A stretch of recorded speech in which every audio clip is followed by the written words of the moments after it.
ஆனி மாதமும் ஆடி மாதமும் இணைந்த மாதம் ஜூலை மாதமாகும். சூரிய பகவான் மிதுன ராசியிலும் கடக ராசியிலும் பயணம் செய்யும் மாதம் இதுவாகும். ஆனி மாதத்தில் நடராஜருக்கு திருமஞ்சனமும், ஆடி மாதம் வரும் அமாவாசை முன்னோர்களுக்கு திதி கொடுக்க சிறந்த நாளாகவும் உள்ளது.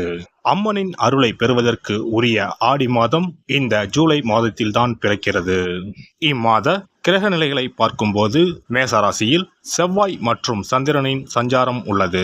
ரிஷபராசியில் குரு பகவானும், மிதுன ராசியில் சூரியனும் சுக்கிரனும் இணைந்துள்ளனர். கேது பகவான் கன்னி ராசியிலும், சனி பகவான் கும்பராசியிலும் உள்ளனர். ராகு பகவான் மீன ராசியில் சஞ்சாரம் செய்கின்றார். இம்மாத கிரக பெயர்ச்சி என எடுத்துக்கொண்டால் சுக்கிர பகவான் ஜூலை 6ஆம் தேதி மிதுன ராசியில் இருந்து கடகராசிக்கு செல்கிறார். செவ்வாய் பகவான் ஜூலை 12ஆம் தேதி மேசராசியில் இருந்து ரிஷபராசிக்கு இடப்பெயர்ச்சி ஆகின்றார்.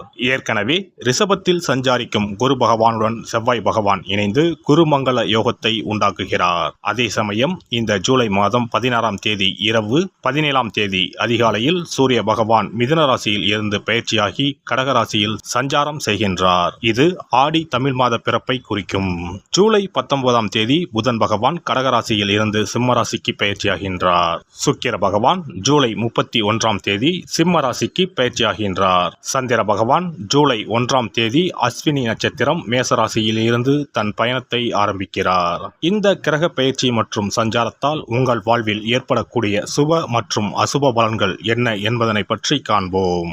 உங்கள் வாழ்வில் வளமும் நலமும் செல்வ செழிப்பும் பெற்று வாழ்வில் உயரிய நிலையை அடைய எல்லாம் வல்ல எம்பெருமானை வேண்டி விரும்பி கேட்டுக்கொள்கிறேன். தனுசு ராசி அன்பர்களே, இந்த மாதம் எல்லா விதத்திலும் நன்மைகள் உண்டாகும். எதையும் செய்து முடிக்கும் துணிச்சல் அதிகரிக்கும். பணம் வருவது அதிகரிக்கும். எதிர்ப்புகள் அகலும். நீண்ட நாட்களாக இருந்து வந்த பிரச்சனைகளில் தீர்வு கிடைக்கும். தொழில் வியாபாரத்தில் ஈடுபட்டு இருப்பவர்களுக்கு கீழ்நிலையில் உள்ளவர்களால் நன்மைகள் உண்டாகும். தேவையான சரக்குகள் கையிருப்பு இருக்கும். துணிச்சலாக முயற்சிகள் மேற்கொண்டு வியாபாரத்தை விரிவுபடுத்துவீர்கள். உத்தியோகத்தில் இருப்பவர்கள் முன்னேற்றம் காண்பார்கள். மேல் அதிகாரிகளால் நன்மை ஏற்படும். குடும்பத்தில் குதூகலம் உண்டாகும். உங்களது வார்த்தைகளுக்கு மதிப்பு கூடும். கணவன் மனைவிக்கு இடையே நெருக்கம் அதிகரிக்கும். பிள்ளைகளுடன் மகிழ்ச்சியாக பொழுதை கழிப்பீர்கள். குடும்பத்தில் இருந்து வந்த இறுக்க நிலை மாறும். பெண்களை பொறுத்தவரை காரியங்களை துணிச்சலாக செய்து முடித்து வெற்றி காண்பீர்கள். எதிர்ப்புகள் விலகும். நீண்ட நாட்களாக இழுபறியாக இருந்த காரியம் நடந்து முடியும். கலைத்துறையினருக்கு மதிப்பும் மரியாதையும் அதிகரிக்கும். சிறப்பாக பணிபுரிந்து பாராட்டுகளை பெறுவீர்கள். ஆடை ஆபரணங்கள் சேரும். விளையாட்டுத் துறையில் உள்ளவர்களுக்கு பரிசும் பாராட்டுதலும் கிடைக்கும். அரசியல் துறையினருக்கு பயணங்களால் மகிழ்ச்சியும் ஆதாயமும் கிடைக்கும். நிலம், வீடு, வாகனம் வாங்கும் வாய்ப்புகள் கைகூடி வரும். நீதிமன்ற வழக்குகளில் இருந்து விடுபடுவீர்கள். வேதாந்த விஷயங்களில் நாட்டம் அதிகரிக்கும். மாணவர்களுக்கு கல்வியில் வெற்றி பெற துணிச்சலாக முயற்சிகளை மேற்கொள்வீர்கள். எதிர்பார்த்த காரியங்கள் சாதகமாக நடக்கும். நட்சத்திர பலன்கள். மூலம் நட்சத்திரம். இந்த மாதம் தொழில் வியாபாரத்தில் இருப்பவர்கள் தங்களது தொழில் விரிவாக்கம் செய்யும் முயற்சியில் ஈடுபடுவீர்கள். அதற்கு தேவையான பண உதவியும் கிடைக்கப் பெறுவீர்கள். ஆனால் போட்டிகள் பற்றிய கவலைகள் தோன்றும். சமாளிக்க முயல்வீர்கள். பூராடம் நட்சத்திரம். இந்த மாதம் உத்தியோகத்தில் இருப்பவர்கள் தங்களது திறமையால் அலுவலக பணியை சிறப்பாக செய்வார்கள். புதிய தொடர்புகள் மகிழ்ச்சி தருவதாக இருக்கும். குடும்பத்தில் சுபகாரியம் நடைபெறும். மனைவி குழந்தைகளுடன் சந்தோஷமாக பொழுதை கழிப்பீர்கள்.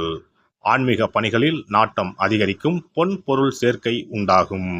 உத்திராடம் நட்சத்திரம். இந்த மாதம் நண்பர்கள் மூலம் உதவிகள் கிடைக்கும். வாகன லாபம் ஏற்படும். தகப்பனாருடன் வீண் வாக்குவாதங்களை தவிர்ப்பது நல்லது. வெளி தொடர்புகளில் எச்சரிக்கை தேவை. எண்ணப்படி காரியங்களை செய்து முடிக்க சூழ்நிலை ஏற்படும். செலவுகளை குறைக்க திட்டமிடுவது நல்லது. கௌரவம் உயரும். சித்தர்களை வணங்கி வர மனதில் தைரியம் கூடும். காரியங்களில் சாதகமான பலன் கிடைக்கும். குல தெய்வத்தையும் இஷ்ட தெய்வத்தையும் ஒரே நாளில் சென்று தரிசித்து வாருங்கள். காரியங்களில் இருந்த தடைகள் விலகும். தொழில் வியாபாரம் சிறப்பாக நடைபெறும். சிறப்பு தொகுப்பு. ஒரு வெற்றிலை இருந்தால் உங்கள் துன்பங்களில் இருந்து விடுபட முடியும் என்றால் நம்ப முடிகிறதா? ஆம், உங்கள் ராசிக்கும் வெற்றிலை பரிகாரம் இருக்கிறது. அவற்றிற்கான வழிபாட்டு முறைகள் பற்றி காண்போம். பண்டிகை, திருவிழா, வீட்டில் விசேஷம் என்றால் வெற்றிலை பாக்கு வைத்து உறவினர்களை அழைப்பது வழக்கம். வெற்றிலையும் பாக்கும் மகாலட்சுமியின் அம்சங்களாகும். 12 ராசிக்காரர்களுக்கும் வெற்றிலையின் மூலம் பரிகாரம் செய்ய கவலைகள் தீரும் என்பது நம்பிக்கை.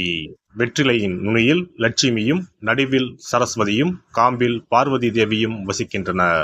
மகாவிஷ்ணுவும், பிரம்மாவும், சிவனும், சுக்கிரனும் கூட வெற்றிலையில் வாசம் செய்கின்றனர். எனவேதான் பூஜை மற்றும் திருமணம் சுபமாக நடக்க வேண்டும் என்பதற்காக வெற்றிலை பாக்கு படைக்கப்படுகிறது.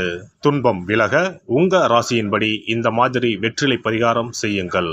வெற்றிலை பரிகாரத்தில் எல்லோரும் ஒரே மாதிரியான பரிகாரத்தை செய்தால் பலன் தராது.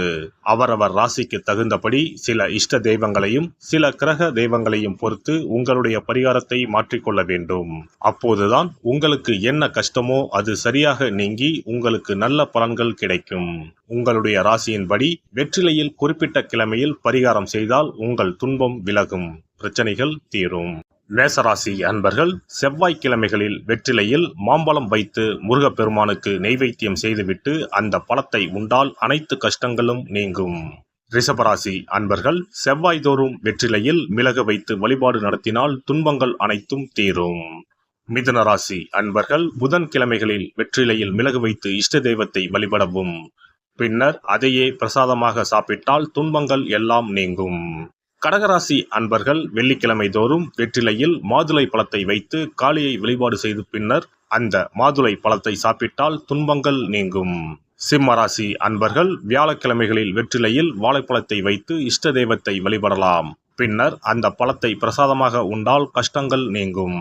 கன்னிராசி அன்பர்கள் வியாழக்கிழமையில் வெற்றிலையோடு மிளகு வைத்து உங்கள் இஷ்ட தெய்வத்தை வணங்குங்கள். உங்கள் துன்பம் துயரம் எல்லாம் தீர்ந்துவிடும். துலாம் ராசி அன்பர்கள் வெற்றிலையில் கிராம்பு வைத்து உங்கள் இஷ்ட தெய்வங்களை வழிபட்ட பின் அதை உண்டால் அனைத்து துன்பங்களும் நீங்கும். விருச்சிக ராசி அன்பர்கள் வெற்றிலையில் பேர்ச்சம்பழம் வைத்து செவ்வாய்தோறும் உங்கள் இஷ்ட தெய்வத்தை வழிபட்டால் துன்பங்கள் நீங்கும்.